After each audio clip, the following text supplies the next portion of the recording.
तर रवींद्र चव्हाण आणि निलेश राणे यांची भेट झाली। विधान भवन परिसरात निलेश राणे आणि चव्हाण यांच्यात हस्तांदोलन झाल्याचं पाहायला मिळालं। माझा लढा व्यक्तिविरोधात नव्हता तर व्यवस्थेविरोधात होता, असं निलेश राणे यांनी म्हटलंय।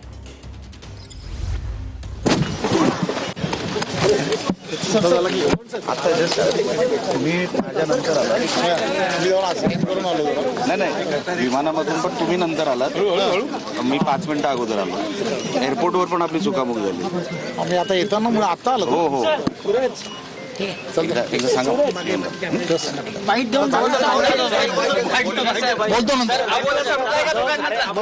सविस्तर त्यांची चव्हाण साहेबांची मी भेट घेणार आहे, त्यांची वेळ घेणार आहे आणि त्यानंतर असं काय माझं आणि त्यांचं मी नेहमी माझ्या स्टेटमेंटमध्ये मी म्हटलेलं आहे, माझं आणि त्यांचं अतिशय चांगले माझ्या जिंकण्यामध्ये त्यांचा सिंहाचा वाटा आहे आणि माझ्या मोठ्या बंधूप्रमाणे ते आहेत।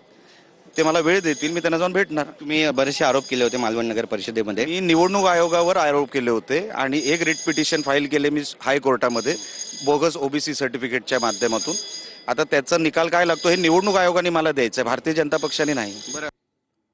तर उपमुख्यमंत्री अजित पवार, धनंजय मुंडेंसह रश्मी शुक्ला आणि मुख्यमंत्र्यांची भेट झाली। मतदारसंघातील कामांसाठी मुख्यमंत्र्यांची भेट घेतली असं धनंजय मुंडे यांनी सांगितलं। मुख्यमंत्र्यांसोबतच्या भेटीवर धनंजय मुंडे यांनी हे स्पष्टीकरण दिलं। मोदयांची भेट 288 आमदारापैकी मी एक आहे, तर मी भेटू नये का? माझ्या मतदारसंघातली कामं आहेत। माझ्या मतदारसंघातल्या मायबाप जनतेने मला 1,42,000 मतांनी निवडून दिले आणि मोठी कामं आहेत, त्यामुळे माननीय मुख्यमंत्र्यांची भेट घेतली आणि त्यांच्याकडे पत्र दिली, तर ती कामं होतील अशी अपेक्षा आहे। तर क्लीन चिट मिळावी म्हणून धनंजय मुंडे यांनी भेटी घेतल्या असतील असं मनोज जरांगे पाटील यांनी म्हटलंय। घातपाताची सुपारी दिली तरी मुंडेंना चौकशीसाठी बोलावलं नाही असंही मनोज जरांगे पाटील यांनी म्हटलंय।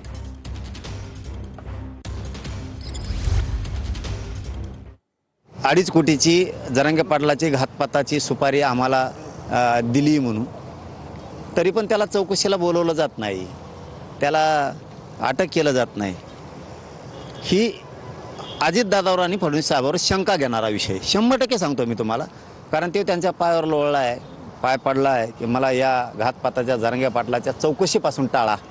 माझं फडणवीस साहेबांना आणि अजितदादांना सांगणं आहे आणि त्या कोणताही होत्या पोलीस महासंचालक शुक्लाताई त्यांनाही सांगणं आहे, तो जर घातपात करत असेल तर त्याला वाचू नका, अशा माणसाला जवळ करू नका। नसतात तुम्हाला 2029ला पश्चाताप येईल, तुम्हाला वाटतं आम्ही विसरतो। धनंजय मुंडे यांनी घातपातासाठी 2.5 कोटींची सुपारी दिली असा आरोप मनोज जरांगे पाटील यांनी केलाय। जालन्याचे एसपी धनंजय मुंडेंना ताब्यात का घेत नाही असा सवाल सुद्धा जरांगे पाटील यांनी केलाय। धनंजय मुंडेंना अटक न केल्यास वाईट पडसाद उमटणार असं मनोज जरांगे पाटील यांनी म्हटलंय। तर जरांगेंच्या आरोपावर काहीही बोलायचं नाही असं धनंजय मुंडे यांचं म्हणणं आहे। एसआयटी नेमली आहे, पारदर्शकपणे काम करतेय असं धनंजय मुंडे यांनी स्पष्ट केलंय। धनंजय मुंडेंनी जरांगे पाटलाच्या घातपाताची 2.5 कोटीला सुपारी दिली होती हे त्यांनी कबूल केलंय। मग तुम्ही जालन्याचा एसपी गृह मंत्रालयाला अर्ज करून त्याला अटक का करत नाही आणि चौकशीला का बोलत नाही?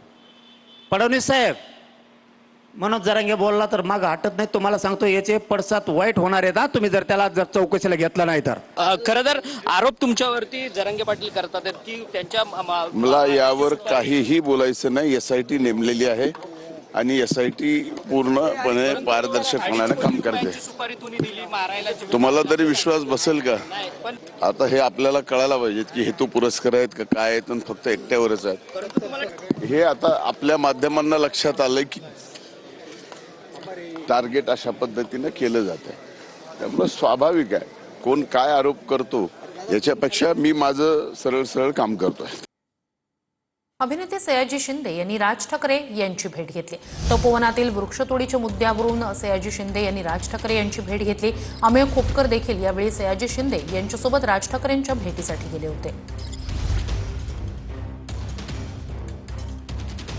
तपोवनातले ज्यांनी सपोर्ट केला त्या सगळ्यांचं मग खूप आनंद आणि अभिनंदन आणि शुभेच्छा द्याव्याच्या वाटतात। तर राजसाहेबांनी याला सपोर्ट केला त्याचा खूप आनंद झाला, म्हणजे त्यांच्याबरोबर गप्पा चर्चा केली जरा आणि हे कसं वाचलं पाहिजे आणि एकंदरीतच झाड हा विषय कसा चांगला झाला पाहिजे आणि वाचली पाहिजे त्याच्याबद्दल चर्चा केली. बाकी तर गिरीश महाजन राज ठाकरे आणि उद्धव ठाकरे यांची भेट घेणार आहेत.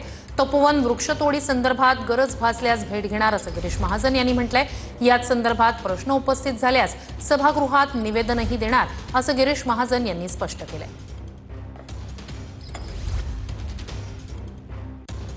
निश्चित मला काही हरकत नाही. ज्यांचं एक ऑब्जेक्शन मी सगळ्यांना जाऊन भेटेल, उद्धवजींनाही भेटेल, राज ठाकरेंनाही भेटेल. ज्यांच्या काही अडचणी आहेत, तक्रारी आहेत त्या सगळ्यांना जाऊन भेटेल. त्यांचं पूर्ण शंकेचं निरसन झाल्याशिवाय आणि 15,000 झाडं आम्ही नाशिकमध्ये लावल्याशिवाय, लोकांनी ते बघितल्याशिवाय आम्ही या झाडांना हात सुद्धा लावणार नाही. तसं तुम्ही सभागृहात निवेदन करणार आहात का? निश्चित प्रश्न आला, विषय आला तर आम्ही त्या ठिकाणी निवेदन करू आणि आमची भूमिका अतिशय स्पष्ट आहे. कुठेही झाडतोड व्हावी, निसर्गाचा काहीतरी ऱ्हास व्हावा पर्यावरणाचा, अशी आमची अजिबात भूमिका नाही. मुख्यमंत्री महोदयांची अजिबात नाही. विधान भवन परिसरात भास्कर जाधव आणि प्रताप सरनाईक यांची भेट झाली. भास्कर जाधव यांनी मतदारसंघातील बस संदर्भात भेट घेतली असं सरनाईक यांनी सांगितलंय. राज्यात ऑपरेशन टायगर सुरू आहे. जाधवांच्या भेटीचा ऑपरेशन टायगरशी संबंध नाही असं मंत्री प्रताप सरनाईक यांनी सांगितलंय.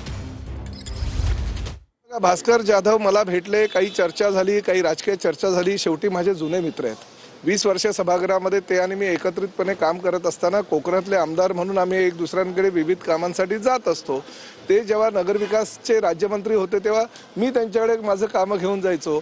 आज मी परिवहन मंत्री आहे. त्यांच्या मतदारसंघामध्ये बसेसचा काही विषय आहे आणि काही नवीन बसेस त्यांना चालू करायच्या. त्या संदर्भात त्यांनी जर माझ्याशी चर्चा केली असेल तर मला असं वाटतं कोणाच्या पोटामध्ये दुखायची काही गरज नाही आहे. भास्कर जाधव आणि आम्ही चांगले मित्र. आणि शेवटी कसं आहे की राज्यामध्ये ऑपरेशन टायगर चालूच आहे. त्यामुळे त्याचा आणि याचा काही तुम्ही हे जुळवायची गरज नाही.